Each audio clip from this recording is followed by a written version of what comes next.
Lange mussten wir darauf warten, doch endlich beginnt das nächste Abenteuer in der legendären Anno-Reihe und wir reisen sehr, sehr weit zurück in der Geschichte nach Anno 117, Pax Romana. Leider zumindest mit dem Untertitel war.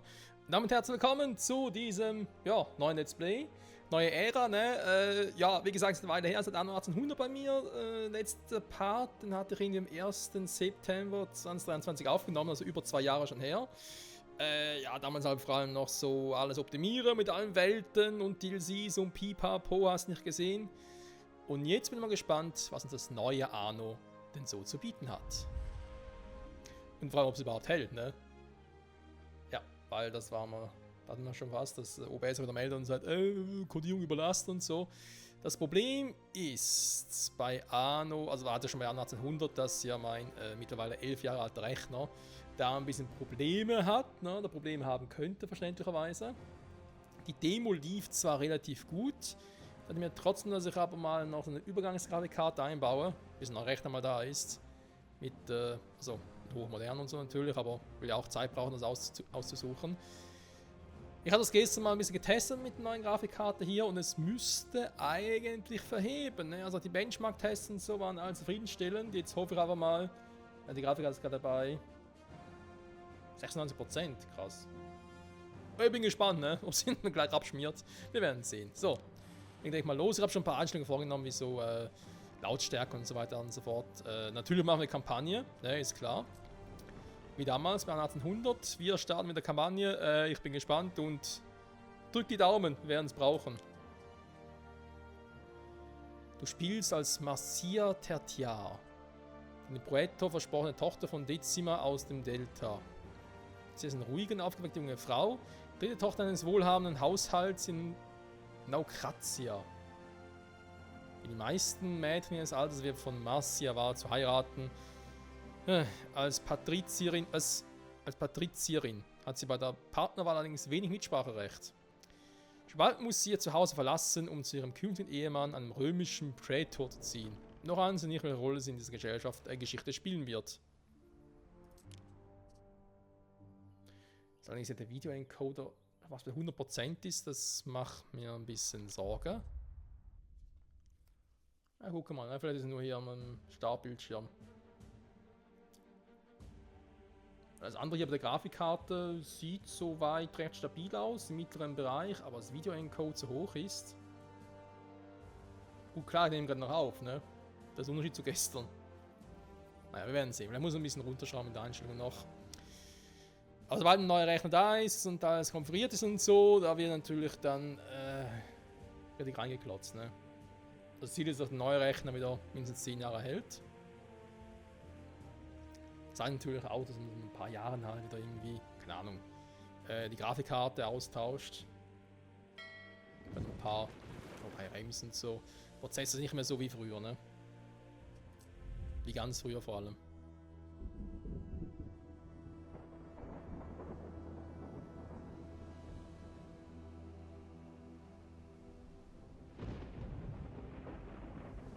Nach dem Aufstieg kommt der Fall. Exil. Nicht meine erste Wahl. Genauso wenig wie mein Ehemann. Ich sollte es hinter mir lassen. Dieses Mädchen, das nie die Wahl hatte.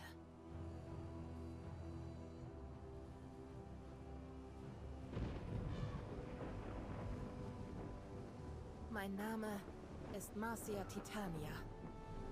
Und ich lebe eine Lüge.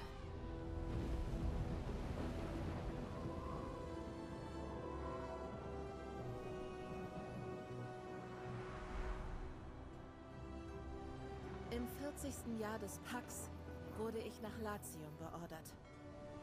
Provinz der langen Schatten. Um Titanius zu heiraten.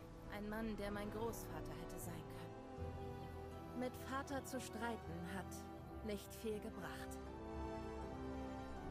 Schließlich sind Töchter für die Ehe da.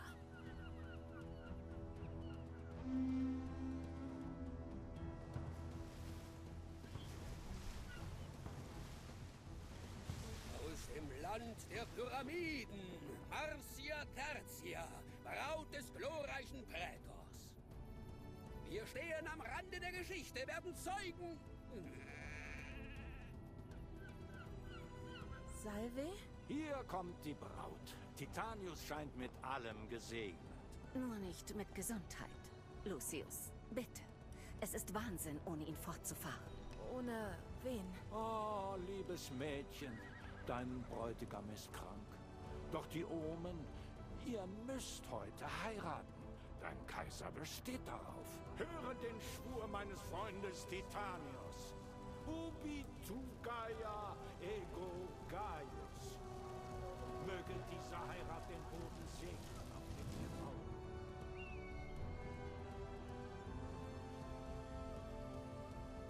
Es ist vollbracht. Dies sind die Ländereien deines Mannes. Hier verlasse ich dich. Aber, Imperator, warum? Feliciter Marcia. Der Sklave erklärt dir alles.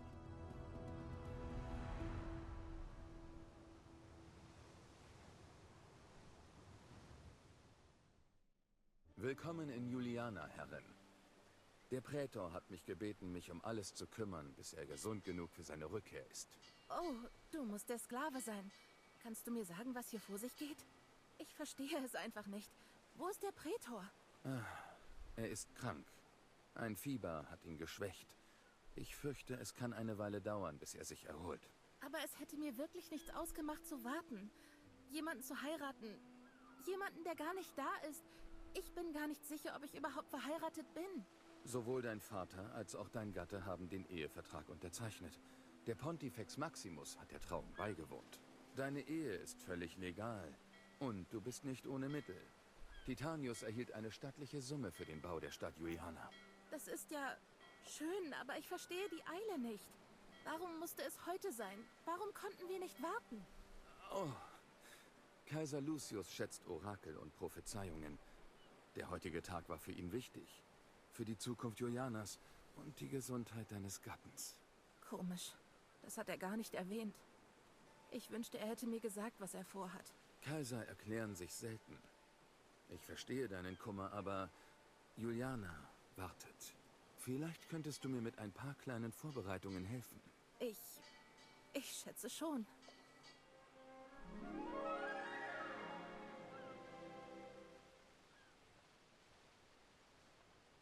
Der Fluch ist gebannt. Ist es Kapitel 1 oder was? Holz ist für das weitere Wachstum unserer Stadt von entscheidender Bedeutung. Ja, das sehe ich alles ein. Das ist alles soweit cool. Ganz kurz hier gucken. Lang später vom randlosen Fenster da umstellen. Ne? Jetzt habe ich ein randloses Fenster drin. Nicht so das, was ich unbedingt spielen möchte. Mal ganz kurz, ich teste mal noch. Die Grafik ist bei 100%. Das in Conan, das gefällt mir. Das hat sicher mit der Aufnahme so zu tun. Ich muss noch mal ganz kurz was machen. Moment mal kurz. So, da sind wir wieder. Und tatsächlich ist es so, dass, egal welche Grafikeinstellung ich hier nehme, sobald ich aufnehmen will, springt Grafikeinstellung vom Video in Code auf 100%. Ich bin jetzt nicht mehr sicher, ob das beim alten auch schon so war tatsächlich, ne? Weil, naja, ich habe es schon länger getestet, vor allem den Sprung auf 4K halt auch nicht mehr. Je nachdem kann es vielleicht sein, dass wir ihn ein bisschen runterstellen müssen, vorübergehend, aber werden wir mal sehen. So, jetzt mal ganz normal weiterzocken, ne? Da hätte ich mal anfangen, ne? Also, viel haben wir noch nicht gemacht. Der Fluch ist gebannt, Kapitel 1, sag ich jetzt mal. Bergzugang, okay. Wir kennen es noch ein bisschen von der Demo her, ne? Ich meine, es ist Anno, also Anno neu erfinden werden sie jetzt wohl kaum machen. Trotzdem müssen wir natürlich jetzt auch schauen, dass wir Wir sollten den Holzfäller im Wald in der Nähe unseres Kontors stationieren. Was du nicht sagst. Klingt auf alle Fälle nicht schlecht, ne? Okay, jetzt sehe ich auch schon mal. Ja, wie viel wir brauchen, wie viel gut ist. Ich meine, das war, also bei früheren anderen Teilen wie Anno 1800 ja auch schon gesehen, nur war es halt ein bisschen, nicht immer so detailgetreu wie hier, ne? Jetzt hier zum Beispiel, ich brauche nur 80, aber ich habe 112 zur Verfügung. Das heißt, man könnte theoretisch hier ein bisschen mehr an den Rand setzen, weil ich ja sowieso noch eine Straße hinbauen muss. Oder will.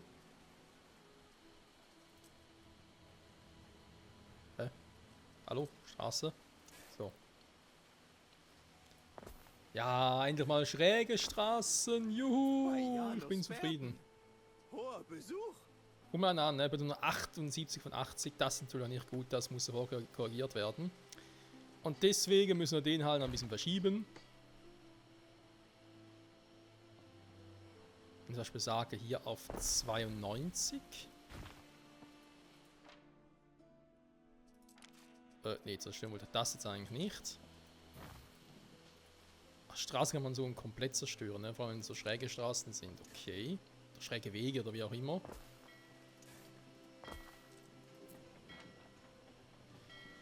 Noch 96 von 80. Gut, dann natürlich noch ein Sägewerk. Das Sägewerk sollte sich zwischen Kontor und Holzfäller befinden. Ei, Sir. In der Regel ist es so, Wir können Freigelassene aus der Umgebung anlocken, indem wir Unterkünfte bauen, Ere. Okay, warte mal ganz kurz. Ich muss vielleicht dann nochmal hier schnell schauen. Im Audio, das hat zwar eigentlich schon eingestellt, aber offenbar noch zu wenig. Warte mal, Musiklautstärke noch ein bisschen höher. 70 Diese Sprachen. Angelegenheit erfordert deine Aufmerksamkeit.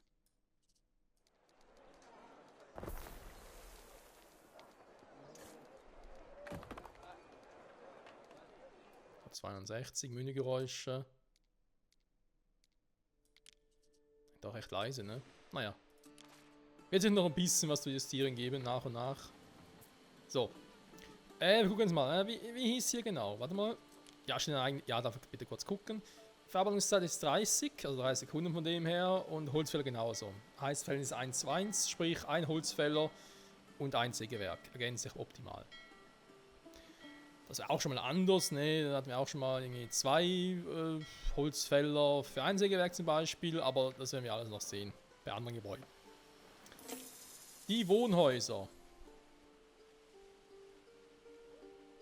0 von 10 Liberty-Bau, ne? Das ist ein Liberty. Römisches Wohnhaus.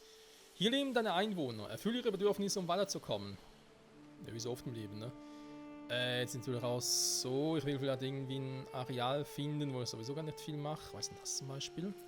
Für das Beseitigen kleinerer Ruinen ist nur ein Teil deiner Arbeitskräfte erforderlich.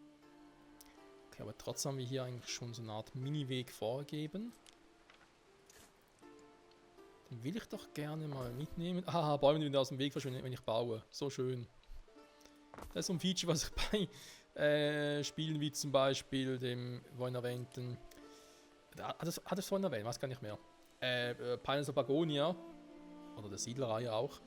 Ein bisschen vermisse. Diagonalbau. Planungsmodus oder die Blaupause, ne? Wir müssen 10 bauen, ne? Und ich für meinen Teil mache es eben noch gerne ein bisschen schräger, also denke ich schräger. So. Dann machen wir es. Ne, warte mal, ich mache es jetzt hier mal anders, ne? Normalerweise baue ich die Häuser immer so.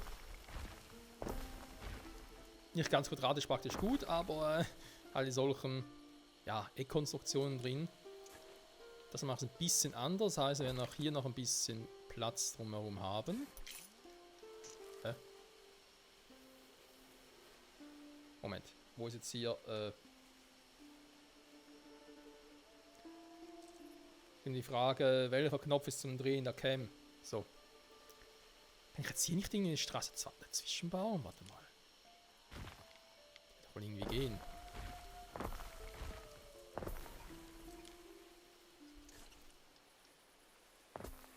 Also sind plötzlich 2 breite Wege. Ach du Scheiße.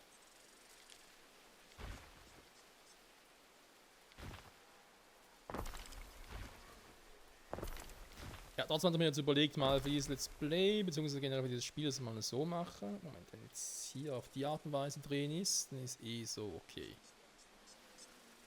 Schauen wir mal, ob das so beibehalten will oder das werden wir wieder mal ändern. Die Hand lasse ich mal noch. Wir müssen hier ran, ne? So.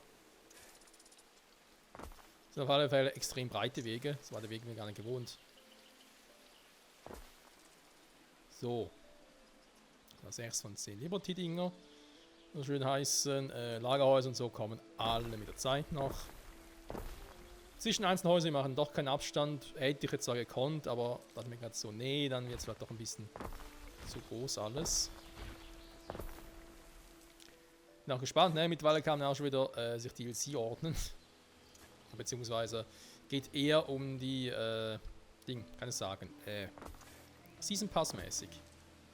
Soll dann vor allem von nächstes Jahr natürlich einiges noch geplant sein. Wir lassen uns überraschen, bis es soweit ist. Bis dahin, ein weiteres Liberty House und müssen wir mal fürs erste durch sein, ne? Dieses verschlafene Nest wird bald wieder bewohnt sein, Ere. Sofern es seine Bewohner ernährt. Wir sollen uns doch selber nähern, hallo? Das Volk soll ja nicht hungern. Kaum verheiratet, schon stellt er irgendwelche Ansprüche. Das ist unglaublich. Also.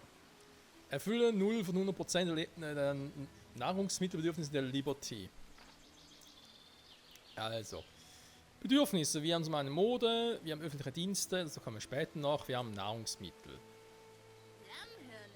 Ist auch ein bisschen anders aufgeteilt als früher noch bei anderen Nano-Spielen, aber es soll uns egal sein. Wir haben Haferbrei und Sardinenwürks. Ja, da würde ich aber lieber wegbleiben, statt zuziehen. Ja gut, Sardinen wird es ja wohl irgendwie hier geben, ne? Der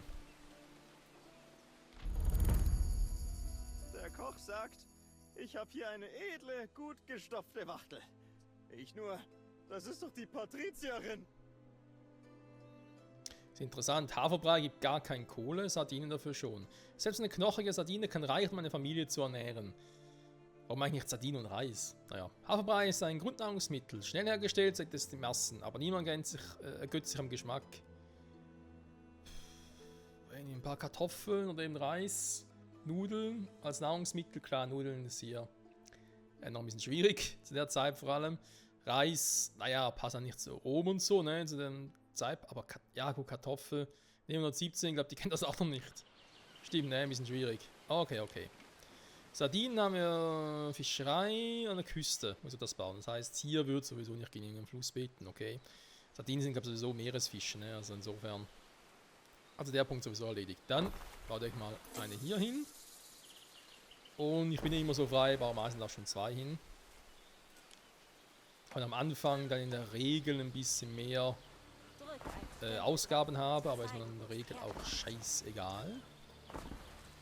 So. 2 Sardinenhütten. Damals Konto.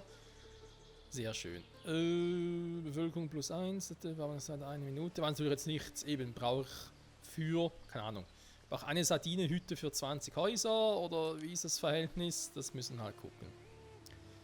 Haferhof und Garküche jeweils 1, okay.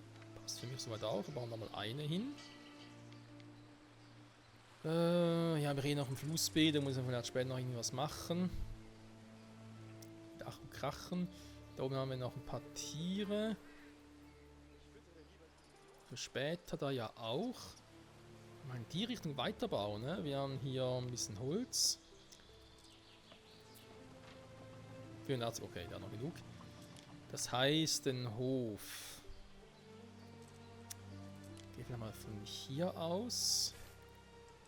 Nach da rüber, ne? Jetzt geht einigermaßen gerade, Kumpel.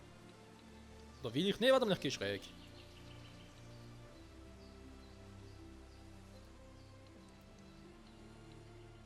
Später noch dahin.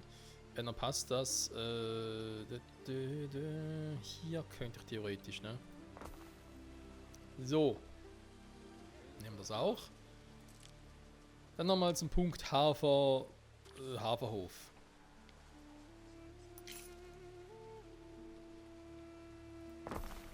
Ein Autosave drin. Das gefällt mir hingegen nicht so gut. Moment, das muss ich gerade wieder rausnehmen. Also, nee, das ist nicht das, was er wollte. Option. Spiel.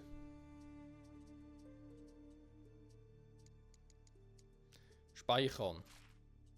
Mach doch bitte nur alle 30 Minuten, weil dann werde ich auch eher daran erinnern, dass ich wieder mal die Folge beenden sollte. Dankeschön, Spiel.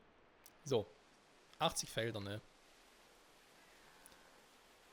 Der Regel macht es gerne so, ne? Straight nach hinten.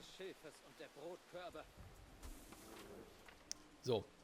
Wir haben gesagt 1:1, ne? Das heißt, jetzt habe ich hier die Küche. Werde ich vielleicht mal noch einen zweiten hier bauen? Das könnte gut sein. Ja komm, dann machen wir es direkt so auf den Anfang.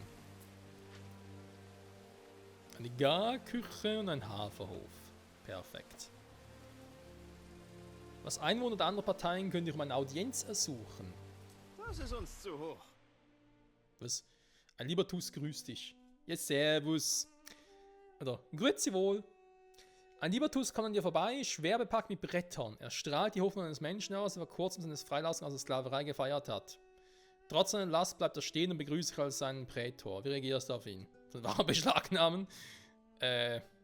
Zufriedenheit, ja, der will natürlich raussinken. Mal alles Gute wünschen.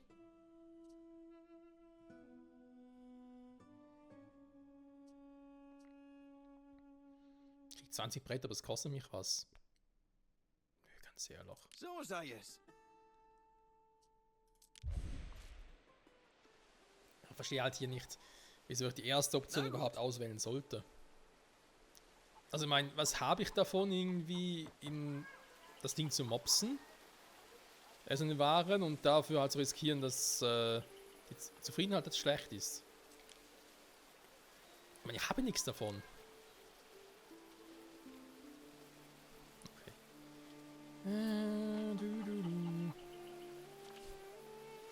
Die haben die eigenen Kühe hier im Haus drin. Warum brauchen die noch extra Nahrung? Verstehe ich nicht. Ein Essen mit dem Kaiser. Für Liberty. Ja, Moment, die haben wir gleich. Sklaven 100% brauchen nicht so heißt- viel Essen, Ehre. Und ich wage zu behaupten, dass diese Leute jetzt zufrieden sein sollten. Will mir gerade einen Vortrag behalten, dass ich sie zu gut verwöhne? Etwas, das du bedenken solltest, Ehre. Ehre, Ehre. Den Einwohnern haben Bedürfnisse, die in Kategorien wie Nahrung, Mode oder öffentliche Dienste unterteilt sind. Es liegt ganz nicht zu entscheiden, welche Bedürfnisse bedient werden. Den ersten Einwohner deckt eine Bedürfnis eine ganze Kategorie ab. Wenn die Bedürfnisse der Kategorie bedient wurden, kannst du Wohnhäuser auf die nächste Stufe ausbauen. Das kommt noch aus der Demo, das ist soweit auch korrekt. Eine Rückkehr des Volkes. Ich finde es interessant, dass hier anhand der Gebäude das angezeigt wird, was wir machen sollen, nicht anhand der Einwohner insgesamt. Das ist ja auch neu, ne? Hatten wir sonst eigentlich eher so, siehst, hey, mach so und so viele Bewohner. Jetzt soll es halt so laufen. Okay, von mir aus. Hier ist Liberty, also das Wohnhaus.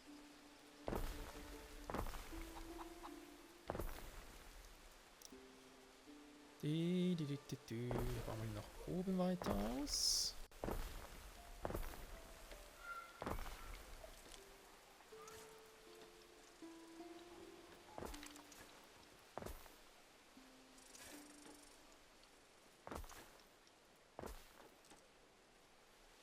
Wir haben schon mal 6 mehr, ne?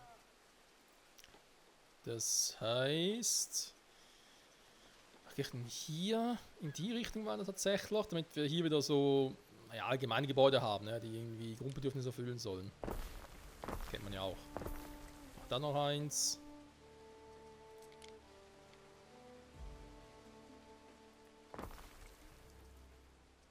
Brett haben wir noch ein bisschen. Ehre, wenn du dich darum kümmern könntest. Ja, Produktionsgebäude benötigen eine Straßenanbindung, um Waren zu halten und zu verteilen. Genau.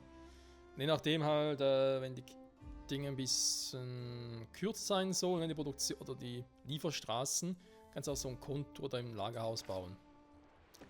Das sind hier die Fragen. Ne? Eben deswegen mottet er hier gerade, weil er sagt, wo soll ich hinliefern? Ich habe keine Ahnung.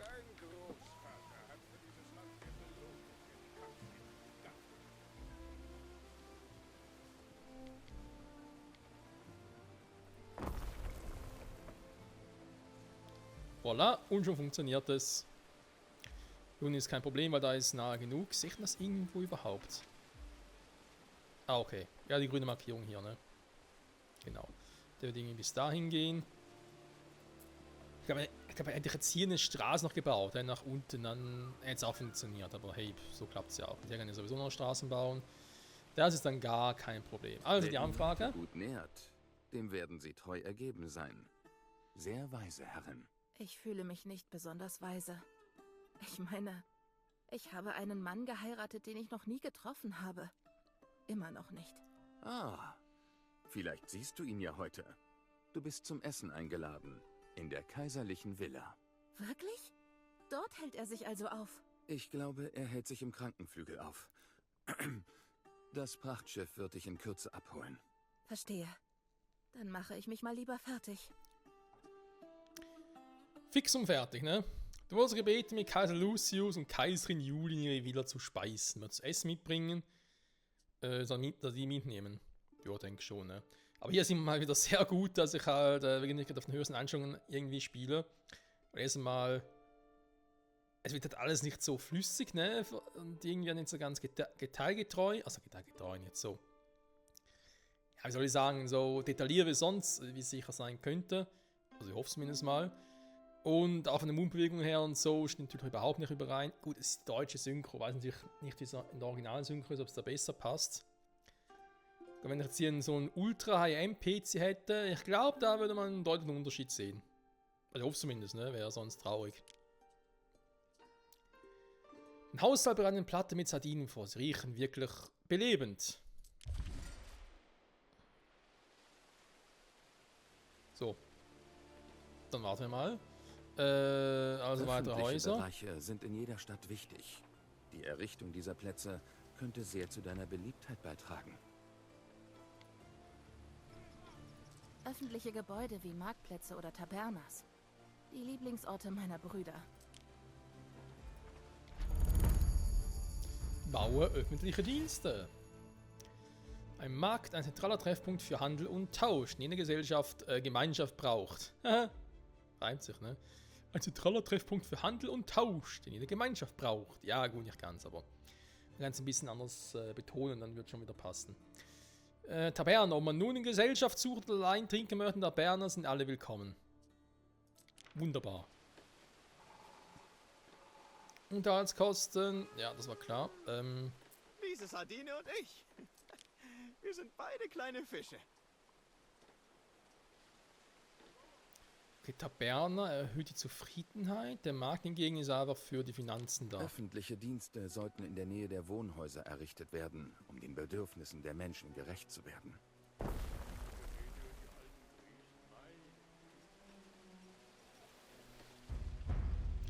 Ja, gucke mal, ne? Ich baue jetzt den hier, die Taberner, extra noch nicht, weil ich mal auch sehen will, wie es dann mit den Finanzen so sich verhält.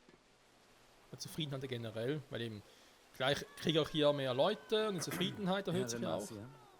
Du solltest die Liberty mit Kleidung ausstatten, damit du nichts Anstößiges erblickst. Das wird spannend. Also nicht irgendwie der Meine Punkt in der Schwester Demo, das Sekunda unterschieden würde sich hat. über ihre einfache Kleidung lustig machen. Aber weißt du was? Es muss nicht jeder Seide tragen. Tuniken. Selbst Liberty öffnen ihre Geldbeutel für einfache, gut gefertigte Wohltuniken. Ein schlichter, behaglicher Hut im hellischen Stil, wie gemacht ist strahlende Sonne und ländliche Glückseligkeit. Ach nee, stimmt, das war ja anders, ne? In der Demo hat sich erst dann etwas unterschieden, wenn man aufgestiegen ist. Okay, okay. Tuniken also. Ich will nur mal schauen, wie das so ist. Schafshof. Da sehen wir einen guten Unterschied, ne? Piloi-Filze oder Pilois-Filze, oder Pilei, wie auch immer. Die stellen Pilei her. Naja, egal. Ein Schafhof, aber es hat 30 Sekunden, sage ich jetzt mal. Vielleicht auch Minuten, ist ja egal. Sagen wir einfach 1,5, ne? Und Piloi-Filze hat 1. So, das heißt, im Endeffekt, ein Schafshof kann in derselben Zeit, wie ein Piloi-Filzer eine Pilei herstellt, 2 Schafe produzieren. Da er doppelt so schnell ist, ne? Weil wenn man es dann halt hochrechnet und sagt, hey, nach einer Minute oder einer Stunde hat eine Pilei ein Hub verarbeitet und eine Schaf hat halt schon 2 Schafe. Also insofern kann man das so gut umrechnen. Wie sieht es hier aus? Hier brauche ich Hanfhof. Okay, hier ist 1:1. Die Anfangsstadt, ne? Also die Anfangsinsel, das heißt, wird sicher hier alles haben. Davon jetzt nichts steht, ne? Wissen das überhaupt? Ich Hanf auch jetzt hier anbauen? Ist das nichts, was irgendwie hier zugehören muss oder so? Ist das überhaupt Flussplatz? Also 10 Stück Bergplätze, ne? Hanfhof, es ist Kleidung. Hier haben wir. Ne, ist ja nah. Ja gut, ja. Nahrung ist klar. Das heißt, hier wäre eher Nahrung und hier hinten dann sowas.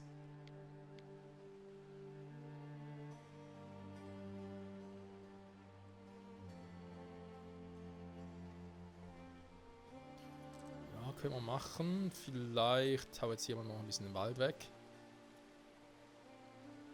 Oder geht das gar nicht mehr? Man kann den Wald gar nicht mehr abholzen. Oh, ist aber schade.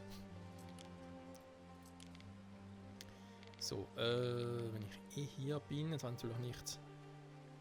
Wie viele Dinger bauen überhaupt hier? Na egal. Das ist 1:1 hier, ne? Das heißt, jetzt sowieso den hier zu Beginn wegbauen.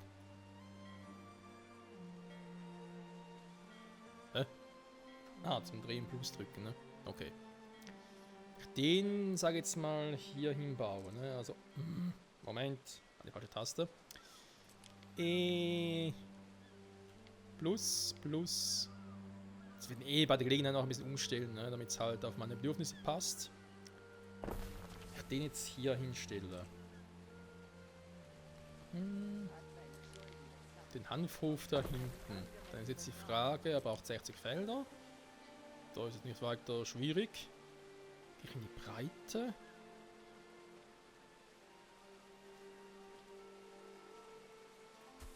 Ich würde sicher mal so machen und dann.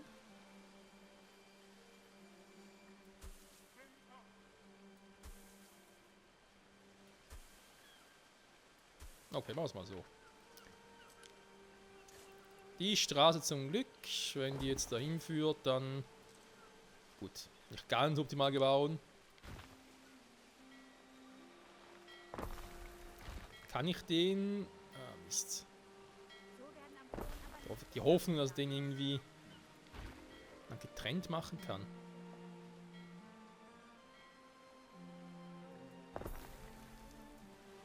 Komm, wisst ihr was? Ich lasse mal so.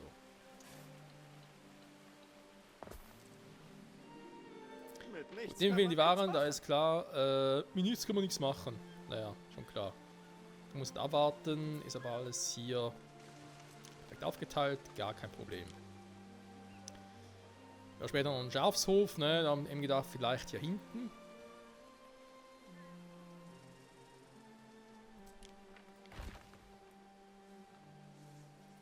Setze dich jetzt mal hier oben hin. Schiffauer, wenn du zum Abreisen bereit bist. Oh, schon da. Sag die Zeit, 24 plus den Anfang 32. Dies könnte deine Aufmerksamkeit wert sein.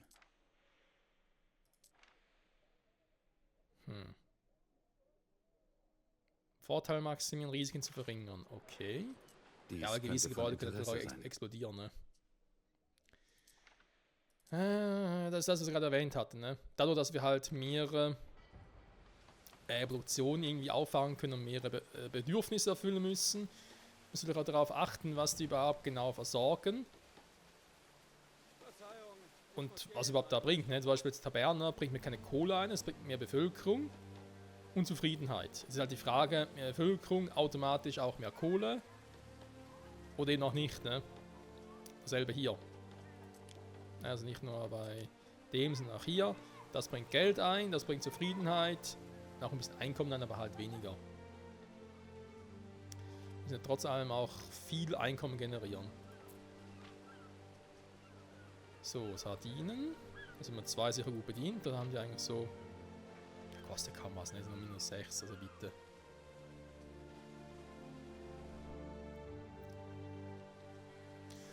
Kann man hier ein bisschen beschleunigen, nur zum Gucken halt auch hier dann, damit das ein bisschen Schatten geht. Ja, der Tuchhändler, ne?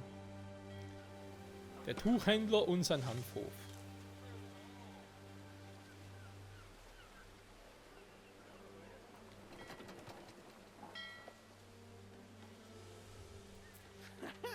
Leckere Sardinen.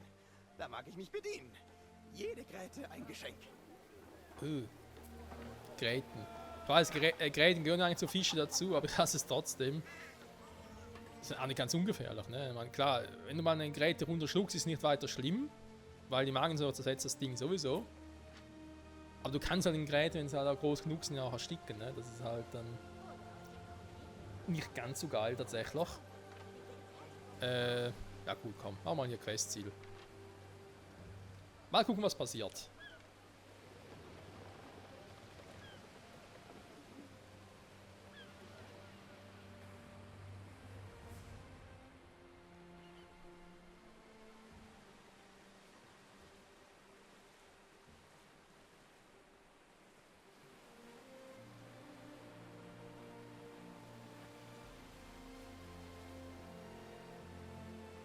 Marcia, meine Liebe, was ist dir denn zugestoßen? Da sind ja Fischstückchen auf deiner Stola. Oh, oh nein. Es tut mir leid. Das sind wohl die Sardinen. Sardinen? Hat einer der Fischhändler dich angerempelt? Die Leute sind heutzutage wirklich rücksichtslos. Ich hoffe, das Leben in der Bucht gefällt dir. Ja, danke. Juliana ist schon in Ordnung. Kann nicht behaupten, dass mir die alljährlichen Überschwemmungen fehlen würden. In Ordnung, sagt sie. Du wirst schon sehen. Eines Tages werden sich alle vor dem Ruhm und der Pracht von Juliana und seiner Kaiserin verbeugen. Wenn du das sagst, Kaiser? Oh, mach dir darüber nur keine Sorgen. Du wirst Hilfe bekommen. Julia wird meine Nachfolger antreten. Als erste regierende Kaiserin in Rom. So ist es beschlossen. Ich fürchte, der Senat könnte dich immer noch zu einer Adoption zwingen, mein Lieber. Irgendeinen von ihnen, irgendein Mann. Vielleicht sogar Kalidus. Den niedrig geborenen Kalidus? Niemals! Zu Pluto mit ihnen. Sie sind abscheulich. Sei froh, dass dein Vater dich nicht mit solchen Narren vermählt hat. Oh Mann, ey. Da ist immer heikel, ne? Politik und Eltern. Wenn das noch so in Hand geht. Eine kaiserliche Einladung. Dein Teller ist voll. Der Kaiser und die Kaiserin beobachten dich mit höflichem Interesse. Du könntest einfach essen. Oder ist jetzt die Zeit, Fragen zu stellen? Welche Themen sprichst du an? Den Gastgeber fragen, an deinen Vater fragen, an den Ruinen auf Juliana fragen, an deinem Gatten fragen, in Ruhe essen. Ich versuche mal das hier, komm. Der arme Titanius. Er ist leider nicht in der Verfassung, mit uns zu speisen. Doch er wird sich freuen, dass du nach ihm gefragt hast. Oh, ich verstehe. Vielleicht könnte ich im Krankenflügel vorbeischauen und ihn besuchen? Lieber nicht jetzt. Die Pocken, weißt du, dieser hässliche Ausschlag. Er möchte nicht, dass du ihn so siehst. Das verstehst du sicher. Allerdings. Hatten wir also, da machen wir nach den Ruinen auf Juliana fragen. Die Ruinen sind die Überreste des alten Ambrosia. Es gibt keinen Ort, der je lebendiger war. Tempel, Thermen, Ossilei, die im Wind schaukeln. Ach, was würde ich dafür geben, noch einmal im Schatten der Limettenbäume zu sitzen und die Fresken im Hause deines Vaters zu bewundern. Was ist passiert? Der alte Okkasus brach aus und vergrub sie unter Asche. Dann fängt eine alte Krähe an, etwas von einem Fluch zu faseln, und alle glauben mir. Aber sie werden zurückkehren auf Julianas geweihten Boden. Hört, hört. Übrigens, was mit meinem Vater überhaupt? Der gute alte Decimus. Biss sich wie ein Krokodil. Wer was auf sich hielt, war damals im Delta. Ihr kanntet euch von früher? Oh ja, ja doch. Es ist nicht so, als würde die Tochter von einem Niemand einen Prätor heiraten. Das war irgendwie klar. Vielen Dank, Marcia. Latium ist ein wunderbarer Ort. Weit weg von all den Gerüchten. Wenn Legat Kalidus aufhören würde, uns seine Forderungen zu schicken, würde sich dieser Ort wie das entspannte Paradies anfühlen, das er einst war. Dieser anmaßende kleine Mitläufer. Er wird niemals Kaiser werden. Niemals. Ganz ruhig, alter Mann. Ja, die Ruinen mal. Die Ruinen sind die Überreste des alten Ambrosia. Es gibt keinen Ort, der je lebendiger war. Tempel, Thermen, Ossilei, die im Wind schaukeln. Ach, was würde ich dafür geben, noch einmal im Schatten der Limettenbäume zu sitzen und die Fresken im Hause deines Vaters zu bewundern. Was ist passiert? Der alte Okasus brach aus und dann fängt eine alte Krähe an, Entschuldigung, hatten wir schon. von einem Fluch zu faseln. Und alle glauben ihr. Aber sie werden zurückkehren auf Julianas geweihten Boden. Ist auch schön, wie auch der Dialog weitergeht oder Monolog, je nachdem, obwohl ich schon geskippt habe.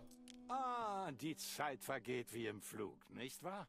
Es gibt noch etwas, das wir dir gern zeigen möchten. Oh, gut. Du hast es nicht vergessen. Ich bin zu dem Entschluss gekommen, dass es an der Zeit ist, dass du dein eigenes Schiff bekommst. Du bist immerhin die Frau des Prätors.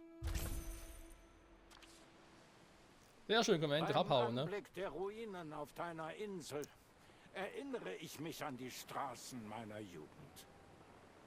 Was könntest du denn benötigen? Mit jedem Tag blüht Juliana mehr auf. Ich bin mir sicher, dass sie schon bald das alte Ambrosia, die verlorene Stadt, in den Schatten stellen wird. Ah, ja. Das war damals genau der richtige Ort für mich. Doch jetzt ruft mich eine andere Verpflichtung. Lebe wohl, Marcia. Du bist also diese Marcia. Und ich dachte, du wärst hübsch. Was? Kennen wir uns? Nein, ich wollte nur einen Blick auf dich werfen. Aber du bist wirklich nichts Besonderes, was? Nur hier, um Ruhm und Reichtum zu ernten. Was für Ruhm? Wer bist du überhaupt? Diana Augusta, Julias Tochter. Der Kaiser ist mein Vater. Aber das interessiert dich wahrscheinlich nicht. Ich weiß nicht, was ich getan habe, dass du mich so verachtest.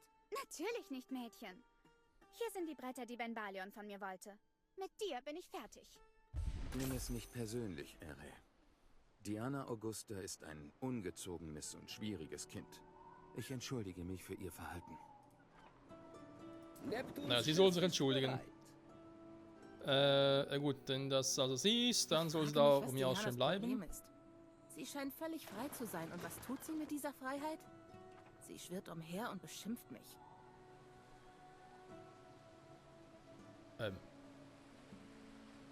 Wo bin denn jetzt? Ich habe ein eigenes Schiff. Ich hätte nie gedacht, dass ich mal ein eigenes Schiff haben würde. Trotzdem wirkt es wie ein Ablenkungsmanöver. Ich wünschte, ich wüsste, was hier vor sich geht. Wähl den Krankenflügel aus, um einen Blick auf deinen Gatten zu werfen. Ob das so klug ist, Freunde, wir werden sehen. Ne? Irgendwie ist die Kamera hier nicht so ganz, aber das Gefühl. Ach, ich war vorhin die ganze Zeit falsch. Super. Na egal. So, ich würde mal sagen, das war's für heute, für die Eröffnungsfolge. Ja, scheint soweit alles gut zu sein. Natürlich haben wir noch ein bisschen eine schlechte Bilanz. Ne? Muss noch ein bisschen kippen natürlich, vielleicht ein paar mehr Häuser. Ich glaube, hier jetzt noch Pilei zu öffnen, wird es nicht so viel bringen. Mal gucken. Doch ein bisschen mehr Bevölkerung. Ne? Aber das ist halt die Frage, ne? Geht Bevölkerungswachstum und damit auch mehr Geld eigentlich Hand in Hand im Spiel, oder ist es unabhängig voneinander? Hat eigentlich keinen Sinn, aber deswegen frage ich mich halt, wieso Attribute hier Bevölkerung plus, aber keine Kohle mehr. Und hier zum Beispiel Bevölkerung plus und Einkommen mehr, aber hier wiederum nur Einkommen mehr, nicht Bevölkerung mehr. Ne? Deswegen. Da werden wir alles noch sehen. Natürlich auch die Dinge hier, ne? Jungfernfahrt, dass wir zurücksegeln und natürlich auch einen fremden Ehemann, ne? Uns vielleicht mal Unsere Späher genauer haben neues anschauen. Land gesichtet. Oh, das natürlich auch noch. In dem Sinne, danke fürs Zusehen und bis zum nächsten Mal. Zurück bei Anno 117, Pax Romana. Ciao zusammen.